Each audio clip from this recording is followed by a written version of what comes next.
to vote to leave still felt like a vote for Farage and still felt like a vote for racism and xenophobia. So it was really difficult to stomach a leave vote, even though I had my doubts about whether Remain was the right choice. Fidel Kaboom was absolutely amazing. That particular episode on the job guarantee that he did is being shared so much. I've even sent it to members of parliament here for them to learn more about the job guarantee. I hope they're listening to it because it's great.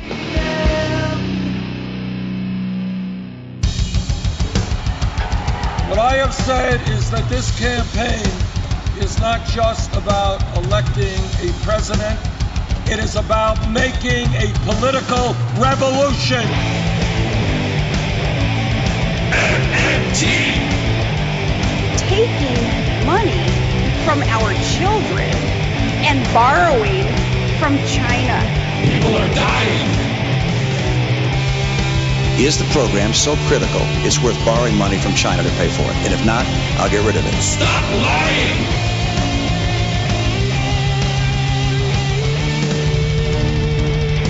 I want the truth!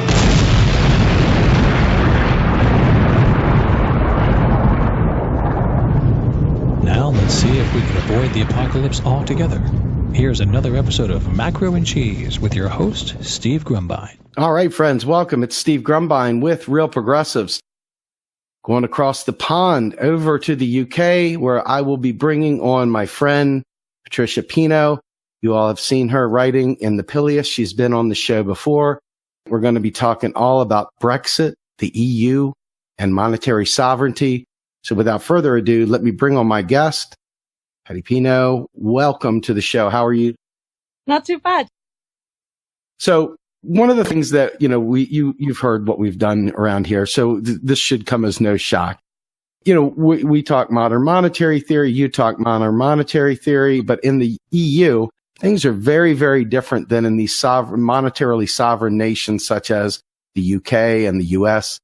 Can you explain to us a little bit about what the EU and the eurozone and all the different components of what that block of states actually is made up of and what the rules and regs are a little bit? Give us an overview.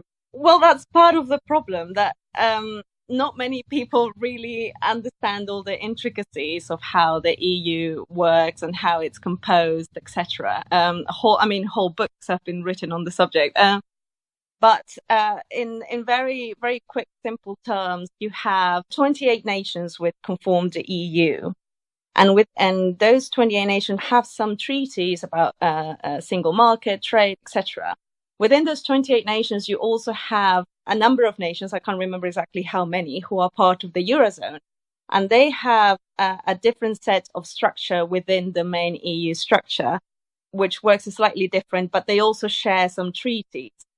And then you have countries like Norway, which have slightly different arrangements with the EU, and some things apply to them and some things don't apply to them. So the UK, for example, we retained our currency, so we still use the pound, and we're not within the Schengen area, which is why people have to apply for a separate visa when they come to Britain.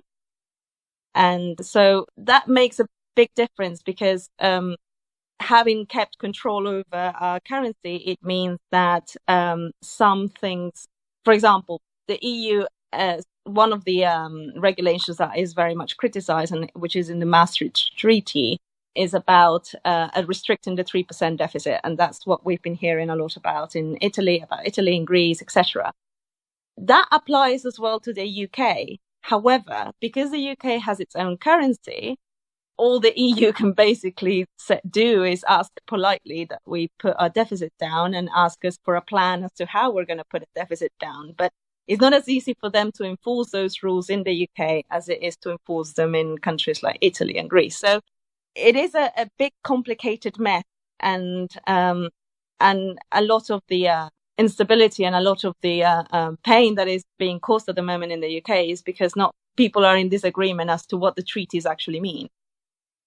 Okay, so when we talk about Brexit, for example, there was a lot of talk about, it being racist it being all about, these hard right xenophobes and so forth. And I know that had a part of why people left, but there was a far greater rationale behind Brexit than just the knee-jerk identity politics that tends to be the pop narrative that goes around. Talk a little bit about why the UK left and what that was all about. Just because I don't think people really have a clue what that was about. They just heard somebody tell some story somewhere and they've repeated it, and that's about the extent of it. I think, yeah, people make the mistake of saying, oh, everybody who voted leave voted for this reason, and everybody who voted remain voted for this reason. When in fact, within those two groups, there is a quite, a wide view, range of views, and there are left-wingers and right-wingers within both groups. The issue is that even though in the left, there has always been a tradition where there's always been a part of the left which has been against the EU from its inception, including people like Tony Benn and, of course, Jeremy Corbyn. The Blairite part of the Labour Party and then the Liberal part of the Labour Party were all more pro-EU. The more recent parts of the Labour Party have been largely pro-EU. And they, I believe, it's difficult to say what happened behind closed doors, but I think that at some point they persuaded Jeremy Corbyn to drop the EU of his agenda. People voted for him despite the fact that they knew he was against the EU, including myself. And but at some point he got persuaded to drop that. And then you've got on the right of the spectrum, of course, you've got the liberal right, people like David Cameron, Osborne, etc., who were massively pro-EU.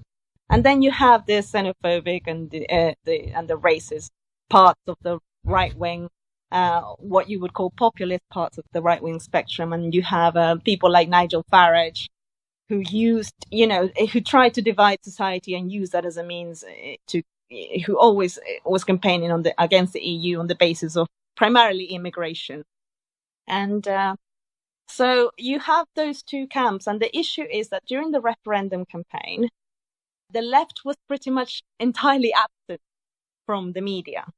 The media did not pay attention to the debate that was going on in the left, even though it was happening, because I was involved in it, especially on social media. All they focused on was Farage against, the likes of David Cameron. So all they focused on was the debate that the two sections of the right were having.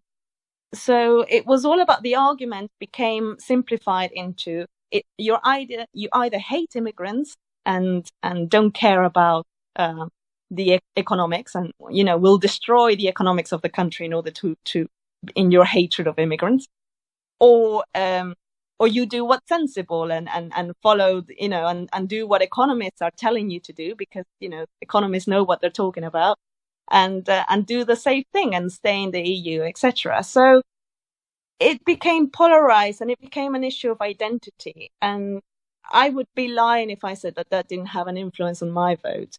Even though I'm no stranger to the shortcomings of the EU, it still felt to vote to leave still felt like a vote pro Farage, and still felt like a vote for racism and xenophobia. So it was really difficult to stomach a leave vote, even though I had my doubts about whether Remain was the right choice.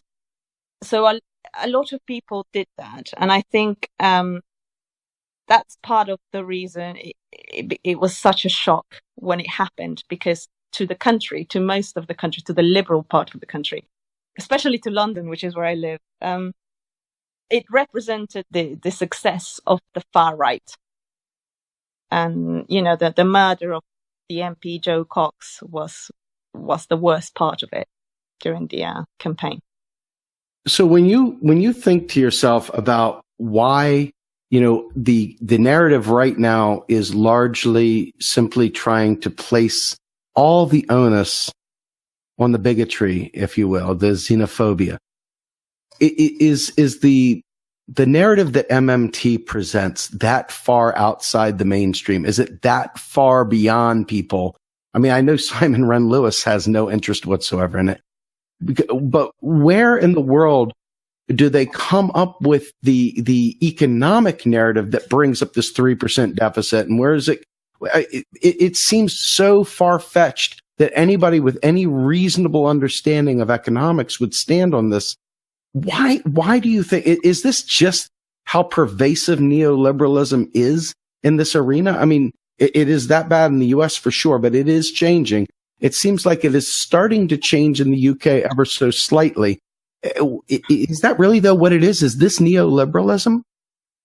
I mean, that 3% figure in the EU, which is the deficit restriction, and I think, as far as I know, it was plucked from thin air. It was somebody said 3%, and that's how it's been ever since. No consideration was ever given to the needs of a nation or the different economies, because it was assumed that, the priority is to reduce your debt, because that's neoliberalism. That's what neoliberalism tells you.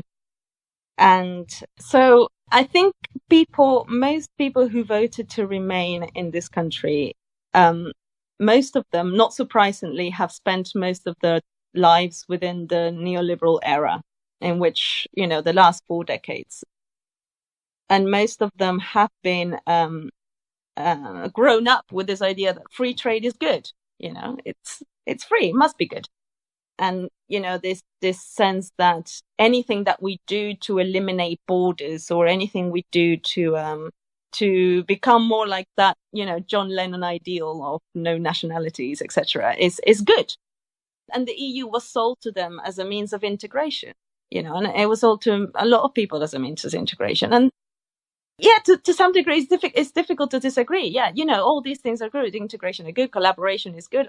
Of course, I one of the aspects that really hurt me about the referendum was the fact by then the European Space Agency had just had an incredible success with that satellite that landed in the comet. And to me, that was achieved through collaboration of countries. And right now, we don't know what's going to happen to the European Space Agency, but it seems like we're not going to be able to collaborate as well as we used to. But the issue is that what the powers that be told people that the EU was going to be about is not what it was ultimately about. I think they were sold this image of integration and collaboration, when actually what they wanted to do was remove accountable power from governments. So in the EU, you have this really interesting thing where in a country like Italy, you have the national government who supposedly control fiscal policy. And then you have the ECB and the European Commission who restrict or put certain rules which restricts the laws of Italy. However, when things go wrong in Italy, we are expected to hold the Italian government to account. But the Italian government is rightly pointing to the limitations that it has at European level. And then you have the situation where you don't know who is to blame. You don't have anybody who's fully accountable for anything. And that's a problem, because it makes it very easy for outsiders or external influences to then dictate policy at European level, or influence policy at European level, like we had with TTIP and Greece. And at the same time, this all happens behind the scenes, and nobody really understands what the relationship is between the European Central Bank and national governments, or the level of responsibility that each of them have over the well-being of a particular country.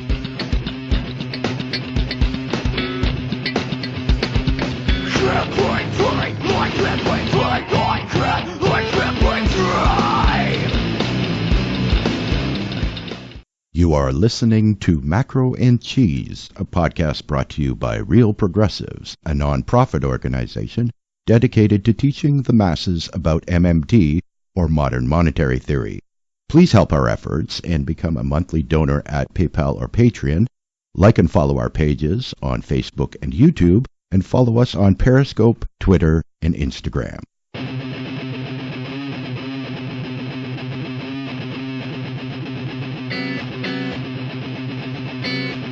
My tolerance, trying my patience, and never want to see me. It's another one waiting. I'm tired of the lies you tell me.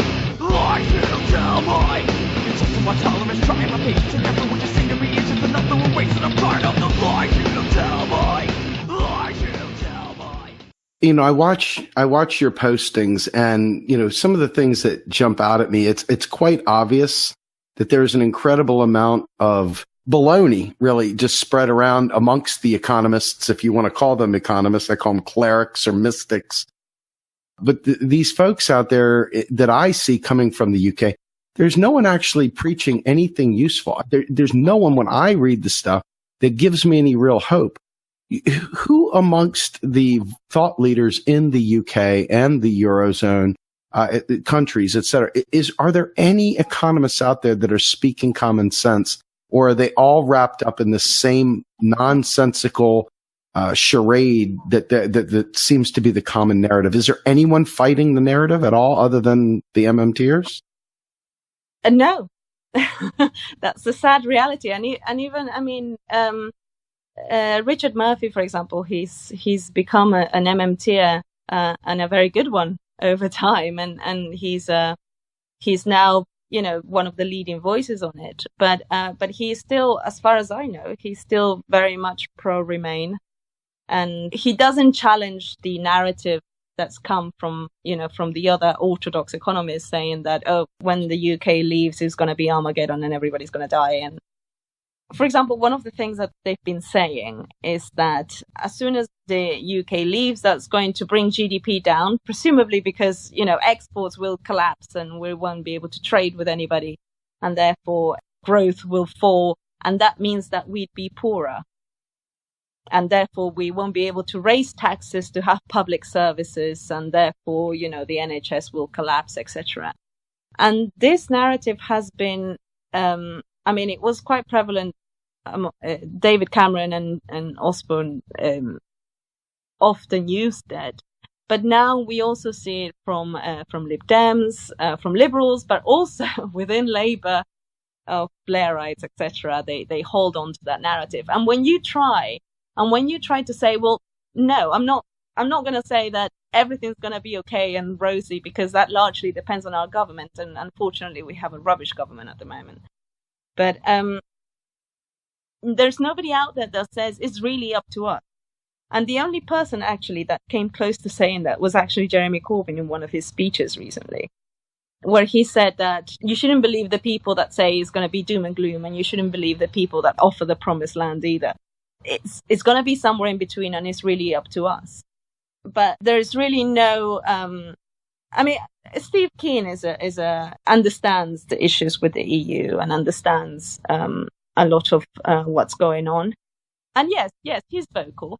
Yes, he's vocal about it. I was going to be unfair. No, he's very vocal about it. I wish he was more prominent, or he was, in the media, in the mainstream media, talking more about it. But he's one of the few voices that really does, fight the other corner on that. Okay, very good. So we had Steve Keen and Warren Mosler on here a few weeks back, kind of duking it out over trade and the effects of trade on different countries, and debt that comes as a result of that, and then the central banking transfers of money between trade partners, et cetera. And that was quite an interesting discussion, to say the very least. All right, so let's look now a little bit at your current situation with the publication you were with. It was the Pilius. I believe that there's been some changes coming up. Did you want to talk about that? Yeah, we are undergoing a rebranding of the Pilius. I think we want to make our team bigger and expand from what we were doing. So we've got a name now called Reckoner. We are still setting up the website, and we've got a Twitter account. So if anybody would like to follow that from now, it's at Reckoner on Twitter, which is spelled REKNR. Very good. And then just to give you a heads up, we've got Stephanie Kelton, a talk by Stephanie Kelton. I'm very excited about it because I've never met her before, and it's like meeting Justin Bieber. It's amazing.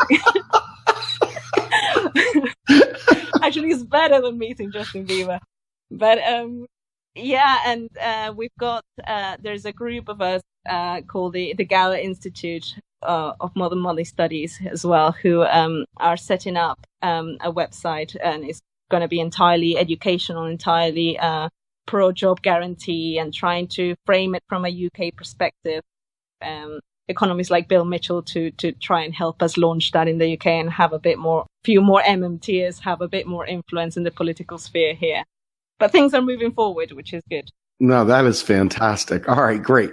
So let me ask you, you have a phenomenal podcast, and Christian Riley is your Riley. co-host. Yeah.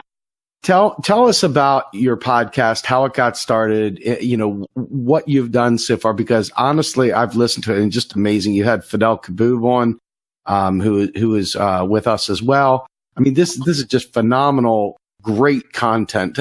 Tell us about your podcast. Well, it was actually Christian's idea to have a podcast. I'm not much of a podcast person.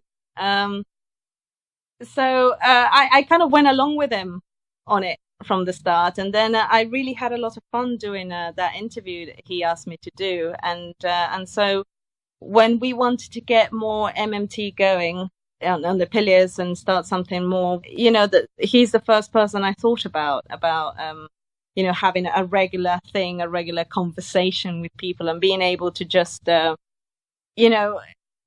think his idea is, somebody could be cooking dinner and, learning MMT at the same time, or, or going to work and learning MMT. And it was just a means to find a different way to reach people, because not everybody has the chance to read through, pages and pages and pages, etc. And so, yeah, it paused a little bit for the last 2 or 3 weeks because of this rebranding thing, but we've got a couple more episodes at least that we need to release pretty soon. And Fidel Kaboob was absolutely amazing in it, and that particular episode on the job guarantee that he did is being shared so much, and I've even sent it to members of parliament here for them to learn more about the job guarantee. I hope they're listening to it because it's great. That's fantastic. So let me ask you one final question. You have done writing, you have done video, you have now done podcasting. You're an engineer by trade, correct? Yeah, I am. I mean, you're just like wearing 1,001 hats. Yeah. One of the things that makes MMT to me the most powerful is that regular people live life very scared. They're very easily put off by things that they don't understand. Modern monetary theory breaks down the things that we don't understand and helps us so that we do understand them. So we can make better choices. We can understand the world around us better. And it allows us to understand how much baloney is being pumped out. And MMT is not exactly engineering. You know what I mean? How did you end up learning MMT? I mean, it makes an awful lot of sense. It makes a lot more sense than any other version of economics, so to speak, that I've come across. And as an engineer, I'm not. I like things making sense, and I'm not. I guess one thing I had going for me was that I'm not a stranger to, getting down with the equations and actually understanding from first principles something. That's part of my job. So I imagine, to people who don't do that for a living, people who don't do much technical stuff for a living, that might, they might be a bit more rusty on that regard, or might be is asking more of them to sit down and actually look through that in detail. But I think it helped me learn through the economics to do that. But I read a lot of the stuff that other economists, orthodox economists, do. I read a model that Simon Wren-Lewis sent me, sent a few MMTers, and it just shocked me. It shocked me how how can you get things wrong at such basic level? How can somebody how can people who have, degrees and PhDs and who have positions of influence and power within our government make such fundamental mistakes of, not stating assumptions, not, logic issues or recurrent equation issues. And it's baffling. And I know that if I showed that to any of my colleagues or any other physicists that I know, they would react the same way. So I think there are it's no surprising, there are a lot of engineers, a lot of people from technical backgrounds, software designers that have become MMTers because of that same approach, that you get from a technical profession. That's great. From my perspective, right, I have an MBA. So It was really freaking hard for me to unlearn all the garbage that I did learn and then have to also get rid of all the conservative nonsense that had been pumped into my head for my whole life. So when I was hearing people talk about MMT, I was just like, what? Get out of here. I was a gold bug. I was what I call now a LOL libertarian, the whole gold bug nonsense and just kept talking about how it's going to collapse. It's this, it's that, blah, blah, blah, blah, blah. And here I am now looking back, and all I can think of is I've got to redeem the time. I've done so much damage in my life saying stupid things. Let's fix it. And I think MMT is like the magic pill. It's the cure-all almost for mass idiocy that occurs both in the political sphere and, the economic sphere. So in any event, I want to thank you for joining us. And I really appreciate you taking the time to do it. Thank you. Do me a solid. Let everybody know one more time the name of your podcast, the name of the new publication, and where we can find you. Okay, so the podcast is called the MMT Podcast. It's going to be sponsored by Reckoner soon. The website is going to be www.reckoner.com. That's REKNR. And the Twitter account is the same, @Reckoner. It's all been in the process of being set up at the moment. So just be patient there, and we'll have a much bigger group and hopefully a lot more content, and hopefully be funded properly.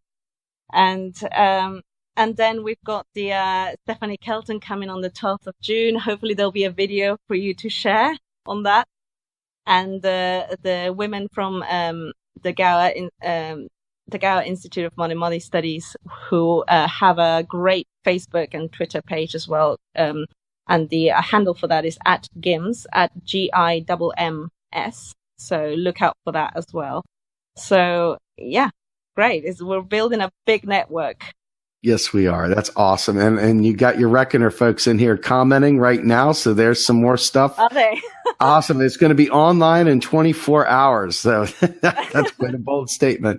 All right. So, Patty, thank you so much for joining us. I really appreciate it. I will talk to you very, very soon. We've got unfinished business. And I will talk to you soon. Okay. Thanks. Thank you very much. Thank you, everyone, for joining us. We'll talk soon. Have a great night.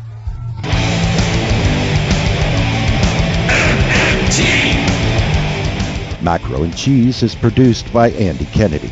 Descriptive writing by Virginia Cox and promotional artwork by Mindy Donham.